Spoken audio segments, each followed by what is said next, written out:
नमस्कार। आम समस्तक जीवन रे इमिति अनुभूति निश्चय आसीथिबो हेइथिबो निश्चय।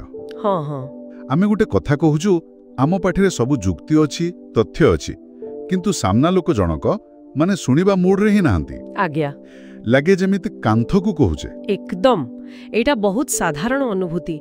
आउ एई प्रसंग रे मने पड़ंती हमर महान कूटनीतिज्ञ आचार्य चाणक्य। ओहो चाणक्य। हाँ तांकर चाणक्य नीति बहिरे थिबा कथा गुडाक आजि भी देखिले बहुत कामरे आसुछि।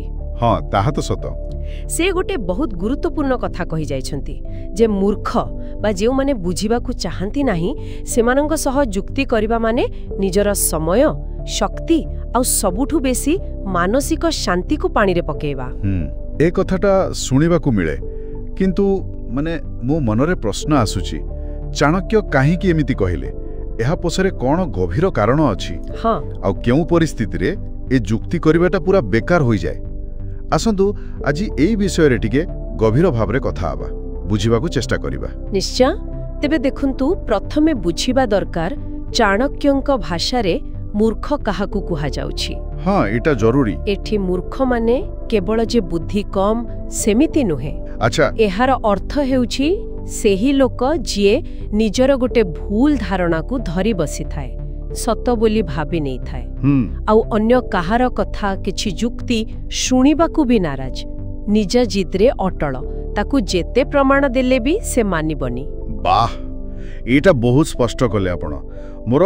अरे हाँ गोटे गाँ कथा मने पड़ी गला। हाँ कहंतु। जणे लोक गाँ रे थिले से पूरा दाबी करुथिले जे चंद्र केवल दिन रे देखा जाए। अच्छा हाँ गाँ लोके बुझेले अरे भाई राति रे देखो केडे सुंदर दिसुची से कहले ना ना ना तमा आखि खराब मोर स्पेशल आखि अछि मु दिन रे देखे। ओहो बुझिली। एबे कोंतु एभली लोक सह कोन जुक्ति करि हेबो सतरे पानी रे गार पकेला भली। एकदम ठीक उदाहरण।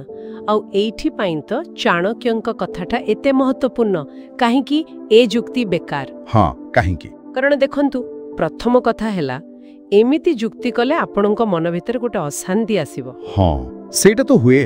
द्वितीय रे आपणकर जो मूल्यवान समय सेटा नष्ट हेबो से समय रे आपण किछि भलो काम करि पारि थान्ते। आउ तृतीय रे आपणकर जो शक्ति मानसिक शक्ति बौद्धिक शक्ति से सब खर्च हेबो आउ फल कोन मिलिबो किछि नै। ठीक कारण सामना लोक तो बुझिबाकू प्रस्तुत ही नुहे तेणु ताकू बुझेबा चेष्टाटा ही वृथा। एटा सुनिबाकू पूरा जुक्तियुक्त लागुछि किंतु माने बेले बेले केमती मन मानेनी लागे जेमती निजर ठीक कथाटा टिके रखिबा दरकार नले से भूल कथाटा ही चलिबो एमते लागेनी। हाँ हाँ एमती लागिबा स्वाभाविक किंतु एठी देखंतु चाणक्य बुद्धिमान लोक विषय कोन कहउछंती। अच्छा कोन जणे ज्ञानी व्यक्ति से निजर शक्ति आ समयर मूल्य बुझे। हाँ से विचार करे केउठी जुक्ति करिबा दरकार आ केउठी चुप रहिबाटा ही भलो। से माने जानती जे सबु युद्ध जितिबा पाई नुहे किछि युद्धरु शांति रे दूरे जीवाटा ही प्रकृत जीत। वाह माने प्रकृत ज्ञान सेठी अछि जते बेले जाने बुझी पारुछि केउठी शक्ति देवी आ केउठु निज शांति पाई ओहरी आसबी। निश्चित भाबरे एकदम। आउ एई शिक्षाटाकू आमे आम दैनंदिन जीवन रे भी लगेई पारिबा। केमिते टिके कहिबे कि। हाँ देखंतु जेमिति जेतेबेले आमे देखुछे गोटे आलोचना सेमती बिना कारण रे झगड़ा आडकू जाउछे। हाँ हुए बेले बेले सेतेबेले जानी सुनी निजकू सेठू अलगा करिनेबा। द्वितीय रे कोनोसी जुक्ति रे पसिबा आगरु निजकू टिके पचारिबा एथिरु किछि भल फल मिलिबो कि सामना लोक कोन सुनिबाकू चाहूछि प्रकृत रे। ए प्रश्नटा गुरुत्वपूर्ण।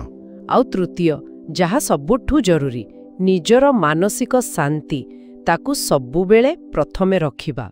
एठी मोर आ गोटे छोट घटना माने पड़िला बेस मजादार। हाँ हाँ जणे राजनीति विज्ञान पढ़ाउथुवा शिक्षक से गाँर जणे वयस्क चाषींको सह कृषि नीति नहीं जुक्ति करुथिले। शिक्षकंको पाखरे बहिर तथ्य सबु थिला। अच्छा आ चाषींको पाखरे वर्ष वर्षर माटीर अनुभूति। हाँ सेटा अलगा।